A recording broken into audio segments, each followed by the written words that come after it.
Sa bayan naman ng Santa Lucia sa Ilocos Sur, matagumpay na naisagawa ang magkasunod na serbisyo caravan katuwang ang Wildcat Battalion at lokal na pamahalaan. Ulat ni Carmely Bulahan.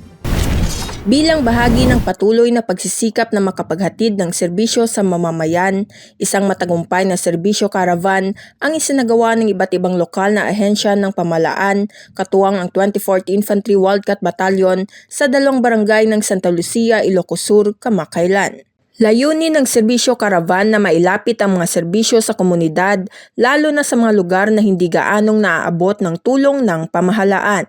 Pinangunahan ito ng lokal na pamahalaan ng Santa Lucia, katuwang ang Municipal Social Welfare and Development Office, Municipal Health Office, Ilocos Sur District Hospital, Santa Lucia Municipal Police Station, Bureau of Fire Protection at iba pa na ginanap sa Barangay Alincaweg at San Juan sa bayan ng Santa Lucia sa nasabing lalawigan.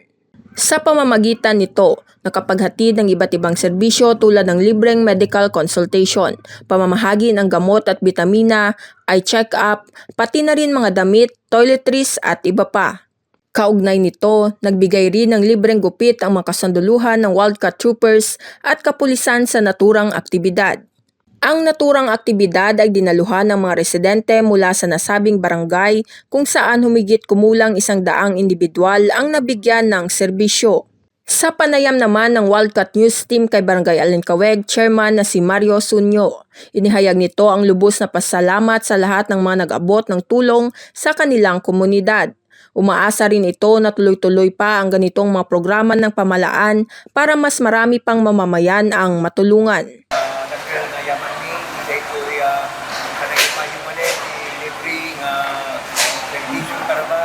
Samantala, pinuri ni Lieutenant Colonel Jesse W. Baroga, Commanding Officer ng 24th IB, at tiniyak ang patuloy na suporta ng kanilang unit sa mga programa ng pamahalaan na naglalayong matulungan ang mga komunidad na kanilang pinagsisilbihan. Patuloy ang pakikipag-ugnayan at pakikipagtulungan ng 24th Infantry Wildcat Battalion sa mga lokal na pamahalaan at iba't ibang sektor upang maihatid ang mga serbisyong makatutulong sa mga mamamayan tungo sa kaunlaran ng kanilang pamayanan.